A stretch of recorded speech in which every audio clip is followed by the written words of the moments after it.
कुंभ के पीछे की मान्यताओं को अगर देखा जाए तो ऐसा माना जाता है कि देवताओं का एक दिन मनुष्य के 12 वर्षों के बराबर होता है।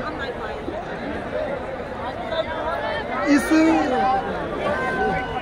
युद्ध के दौरान एक युद्ध हुआ, जिस युद्ध के दौरान अमृत की बूंदें जिन जिन स्थानों पे गिरी वहीं पे या उसी स्थान पे कुंभ का मेला लगता है, ऐसा माना जाता है। और इसी मान्यताओं के साथ ये कुंभ का मेला मनाया जाता है या लगता है। उन्हीं स्थानों पे प्रयागराज में लगता है, नासिक में लगता है, जैन में लगता है। ऐसे कई स्थान हैं जहाँ पे कुंभ का मेला लगता है। अभी फिलहाल प्रयागराज में है। ये देखिए प्रशासनिक व्यवस्थाएं की गई हैं ताकि कहीं से भी किसी भी चीज़ की असुविधा न हो।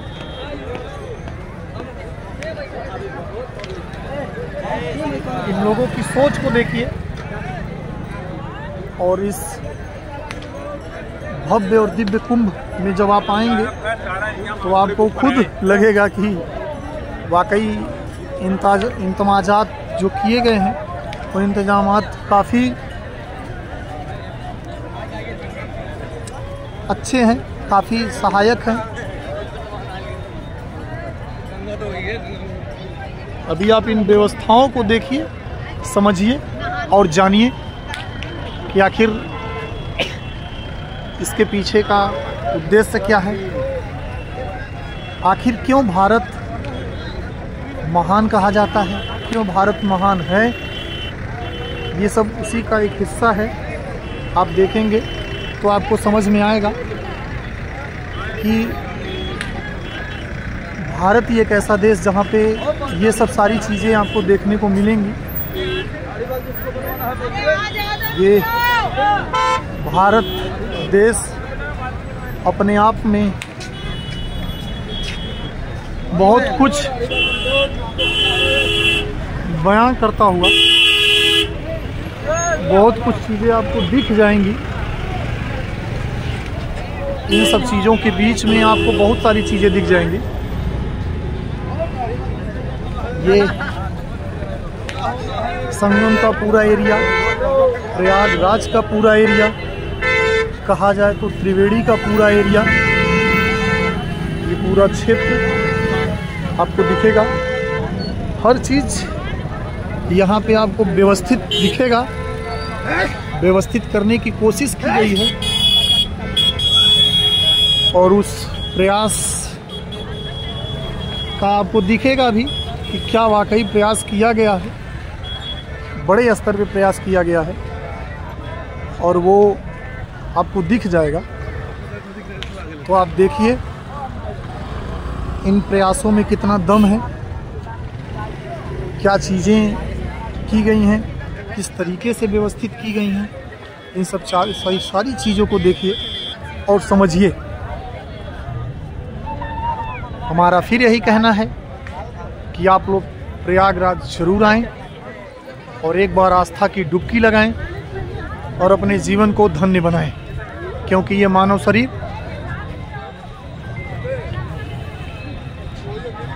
क्षणभंगुर शरीर, कब क्या हो यहाँ पे किसी का कुछ पता नहीं।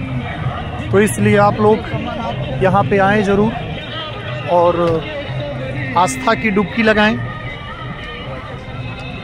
और अपने जीवन को धन्य बनाएं।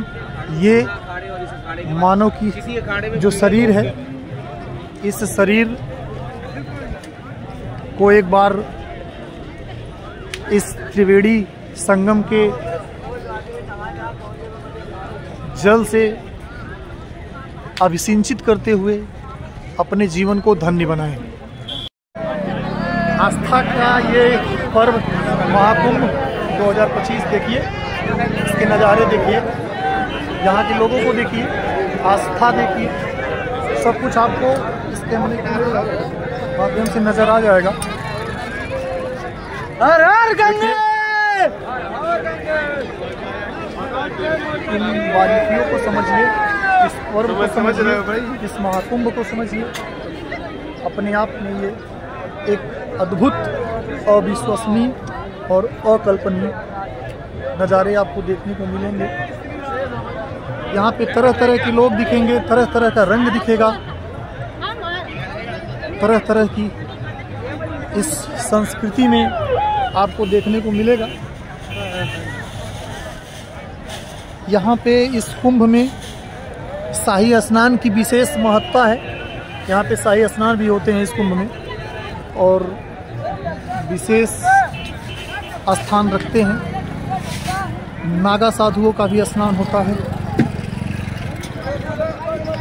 जो एक अपने आप में बहुत ही अद्भुत होता है। आप देखेंगे तो आपको लगेगा कि ऐसा भी होता होगा और वो मात्र भारत में होता है। भारत से अलग आपको कहीं देखने को नहीं मिलेगी ये चीज़ें। यहाँ पे करोड़ों करोड़ों की संख्या में लोग इस स्नान को कर रहे हैं। करोड़ों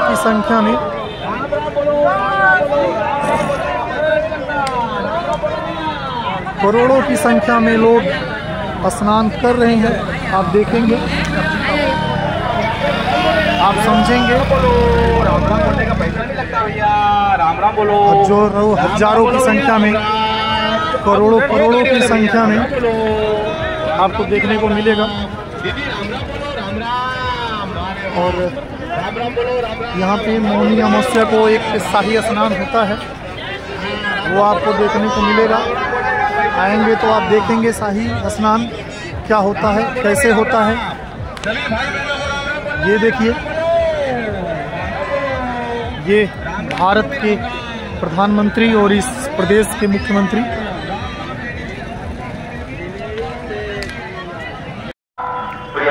आपको यहाँ पे चलता फिरता हॉस्पिटल भी दिख जाएगा। देखिए, ये हॉस्पिटल भी इसी मेला क्षेत्र में ही है, कुंभ क्षेत्र में ही है। देख लीजिए, तो ये व्यवस्थाएं हैं। जहाँ तक आप देखेंगे, जिधर भी देखेंगे उधर आपको लोग ही लोग दिखेंगे। देखिए, चारों तरफ लोग ही लोग दिख रहे हैं, आते जाते दिख जाएंगे आपको। जिधर भी देखेंगे उधर भी लोग ही लोग। इतनी बड़ी व्यवस्थाओं को अपने आप में सुचारू रूप से चला पाना, करा पाना, ये एक चुनौतीपूर्ण कार्य होता है। लेकिन इस कार्य को यूपी सरकार ने अपने कंधों पे लिया है और बखूबी कर रही है। आप आएंगे प्रयागराज में तो आपको देखने को मिल जाएगा इन चीज़ों को। खुद अनुभव लेंगे इन सब चीज़ों का, समझेंगे, जानेंगे और फिर बताएंगे कि आखिर क्या व्यवस्थाएं की गई हैं, कैसी व्यवस्थाएं की गई हैं।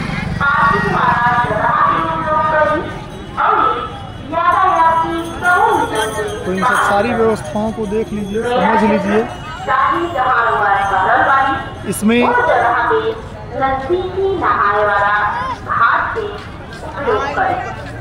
आपको हम बताएंगे कि इस मेले में 1 महीने तक जो यहाँ पे कल्पवासी लोग होते हैं, इस तरीके के टेंटों में रहते हैं। ये टेंट देख लीजिए, इस तरीके के टेंटों में ये लोग 1 महीने तक इसी नदी के घाटों के किनारे, नदियों के किनारे रहते हैं और 1 महीने तक यहीं पे रह के कल्पवास कहा जाता है। यानी अपने घर से 1 महीने तक दूर रह के कल्पवास करते हैं ये लोग। 1 महीने तक अपने घर से दूर रहते हैं और इस नदी के तट पे रह के कल्पवास करते हैं और कूड़ के भागी बनते हैं। ये सारी व्यवस्थाएं इसीलिए की गई हैं क्योंकि यहाँ पे ये लोग 1 महीने तक रहते हैं। सारी चीज़ें यहाँ पे इनको मिलती हैं। हॉस्पिटल भी होता है, खाने पीने की सारी व्यवस्थाएं भी होती हैं। लगभग इन सब चीज़ों को सभी लोगों के हिसाब से, सुविधा के हिसाब से सारी व्यवस्थाएं की जाती हैं ताकि किसी को कोई परेशानी न हो, कोई असुविधा न हो। इन सब चीज़ों का ख्याल रखा जाता है सरकारों के द्वारा, और हो भी रहा है। सरकार ख्याल भी रख रही है इन सब चीज़ों का।